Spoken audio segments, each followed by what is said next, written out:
4 मार्च 2022 ये वो दिन था जब साइंटिस्ट्स ने एक मिस्टीरियस ऑब्जेक्ट को हमारे चांद के बहुत करीब आते देखा था। इससे पहले कि साइंटिस्ट उस ऑब्जेक्ट के बारे में कुछ जान पाते, वो ऑब्जेक्ट हमारे चांद के साथ कोलाइड हो गया। ये कोलिजन इस कदर मैसिव था कि साइंटिस्ट के एक अंदाजे के मुताबिक इस कोलिजन की एनर्जी बहुत बड़े शहर को अपनी लपेट में लेकर उसे तबाह कर सकती है। आप जरा इस एक्सप्लोजन को गौर से देखें। देखने में बहुत ही नॉर्मल लग रहा है क्योंकि इससे पहले भी बहुत ज्यादा एक्सप्लोजन्स चांद पर हो चुके हैं, लेकिन फिर भी इस एक्सप्लोजन ने तमाम साइंटिस्ट को हिला कर रख दिया क्योंकि ऐसा पहली बार हुआ है कि किसी ऑब्जेक्ट ने चांद की सरफेस पर एक वक्त में 2 क्रेटर्स बना दिए हों। जब नासा की साइंटिस्ट इस पर रिसर्च कर रहे थे तो उन्हें पता चला कि ये मिस्टीरियस ऑब्जेक्ट और कुछ नहीं बल्कि चाइना का एक रॉकेट बूस्टर है। नासा के मुताबिक ये एक ऐसा रॉकेट बूस्टर है जिसे शायद चाइना ने चांद पर अपना कंट्रोल करने के लिए भेजा था। उन दिनों स्पेस वॉर की वजह से कई बार ऐसे मून एक्सप्लोजन्स हो चुके थे। असल में नासा के एडमिनिस्ट्रेटर बिल नेल्सन के मुताबिक चाइना बहुत चालाकी से स्टेप बाय स्टेप मून के कुछ एरियाज पर टेक ओवर की प्लानिंग कर रहा है।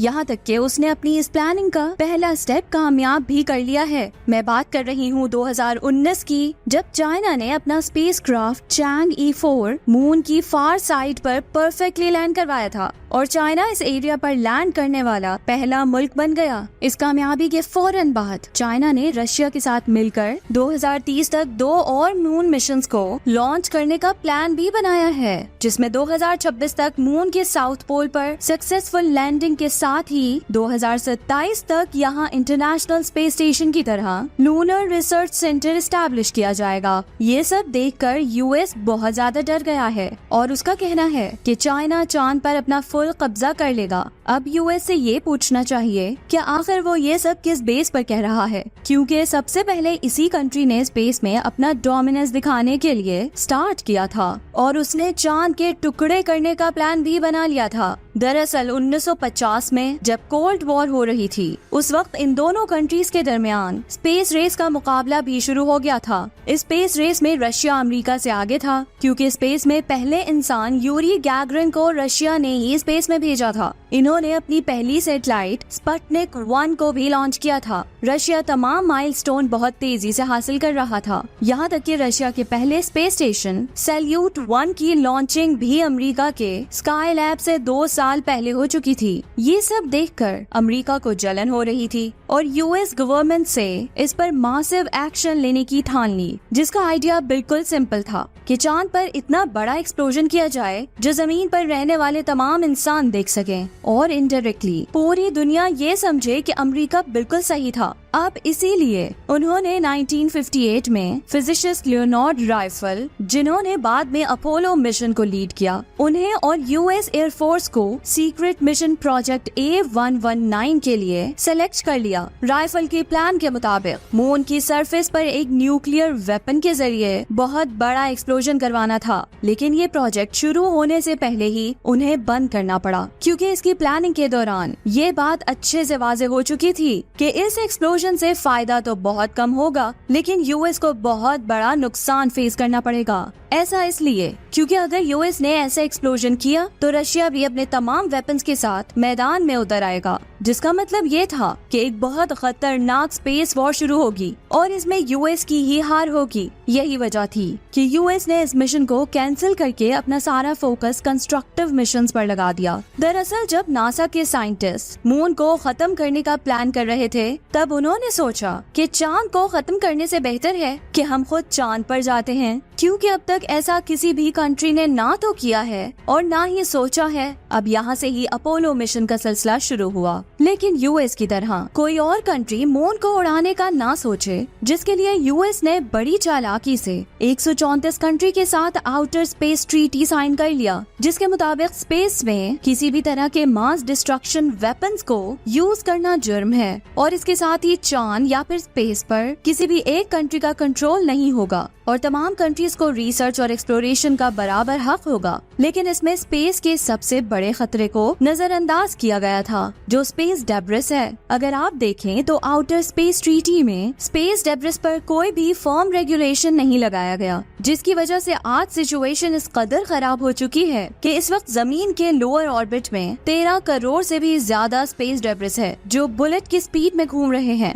इनफैक्ट अब तक इन डेब्रिस की वजह से 630 स्पेस कोलाइजन्स ऑलरेडी हो चुके हैं। सिर्फ नासा के रॉकेट्स ने ही चांद के साथ 47 टाइम्स कोलाइड होकर बहुत बड़े बड़े क्रेटर्स बना दिए हैं। अब इस चीज की रोकथाम करने के लिए दुनिया की तमाम एजेंसीज ने मिलकर एक हल ढूंढा है जिसमें वो पुरानी सैटेलाइट्स को इस तरह से कंट्रोल करेंगे ताकि वो अपनी लास्ट स्टेज में जमीन की ऐसी जगह पर गिरे जो इस दुनिया की सबसे खाली जगह हो, जहां किसी भी तरह की लाइफ का कोई नामो निशान तक न हो। इस पर मैं ऑलरेडी वीडियो बना चुकी हूँ, अगर आपने नहीं देखी तो जल्दी से जाकर देखें, लिंक आपको डिस्क्रिप्शन में मिल जाएगा। स्पेस एजेंसीज अपने तमाम स्पेसक्राफ्ट्स इसी पॉइंट पर गिरा रही है और अब तक 160 स्पेसक्राफ्ट्स यहाँ गिराए जा चुके हैं। लेकिन इसमें भी एक प्रॉब्लम है, ऐसा सिर्फ उन्हीं स्पेसक्राफ्ट्स के साथ किया जा सकता है जो अपनी लास्ट स्टेज तक साइंटिफिक कंट्रोल में हो, और इसीलिए जो स्पेस जंक अपने कंट्रोल सिस्टम से डीअटैच होकर स्पेस में अकेले ट्रैवल करते हैं, उनके लिए एजेंसीज ने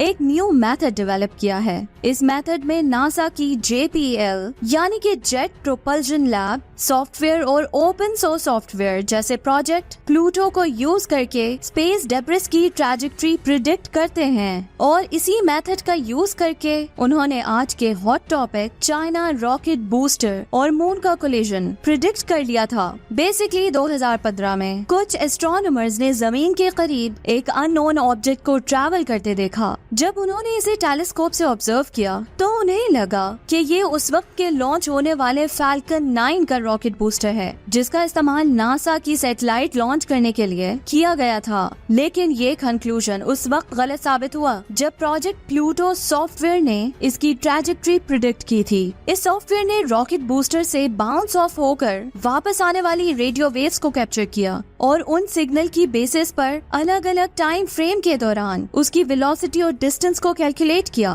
फिर इस डाटा की बेस पर एक ट्रैजेक्टरी प्रिडिक्ट की गई कि फ्यूचर में इस रॉकेट बूस्टर का पाथ क्या होगा। तब उन्हें ये पता चला कि स्पेस एक्स की बजाय चाइना के लॉन्ग मार्च 3C के रॉकेट पाथ से मैच हो रहा है। इस रॉकेट की मदद से चाइना ने चेंगी 5T1 नेम का एक सैंपल स्पेसक्राफ्ट टेस्टिंग के लिए मून पर भेजा था। जब इस रॉकेट की आइडेंटिफिकेशन हो गई तो फिर उन्होंने इसके फ्यूचर ट्रैजेक्टरी पर फोकस किया और उन्होंने देखा कि ये जमीन के गिर्द एलिप्टिकल ऑर्बिट में घूम रहा है। अगर इसने अपने इस ऑर्बिट को ऐसे ही कंटिन्यू रखा तो फिर इसका चांद से टकराना बिल्कुल तय है। उनकी प्रिडिक्शन के हिसाब से ये रॉकेट बूस्टर मार्च 2022 में मून के हर्ट्जस्प्रंग क्रेटर के करीब कोलाइड करने वाला था, और आप यकीन नहीं करेंगे कि बिल्कुल ऐसा ही हुआ। कोलिजन के बाद इसका इम्पैक्ट चेक करने के लिए नासा के लूनर रिकॉग्निसेंस ऑर्बिटर को स्टडी करने के लिए भेजा गया और इसने कुछ बहुत ही इम्पोर्टेंट ऑब्जर्वेशन साइंसदानों को भेजी, जिसमें पहली ऑब्जर्वेशन ये थी कि इस कोलिजन की साइट प्रिडिक्टेड लोकेशन से 16 किलोमीटर दूर थी। ऐसा इसलिए क्योंकि जब ऑब्जेक्ट स्पेस में ट्रैवल करते हैं तब वो सनलाइट को एब्जॉर्ब करके दोबारा थर्मल रेडिएशन फोटॉन्स के जरिए इमिट करते हैं, जिसकी वजह से ऑब्जेक्ट की एनर्जी और स्पीड दोनों ही कम हो जाती है। इसीलिए वो प्रिडिक्टेड साइट से पहले ही कोलाइड हो गया। पहली प्रॉब्लम का हल तो उन्हें मिल गया था, लेकिन जब उन्होंने सेकंड प्रॉब्लम पर ध्यान दिया तो वो बहुत ज्यादा कंफ्यूज हो गए, क्योंकि इस कोलिजन की वजह से चांद पर एक नहीं बल्कि 2 क्रेटर्स बन चुके थे।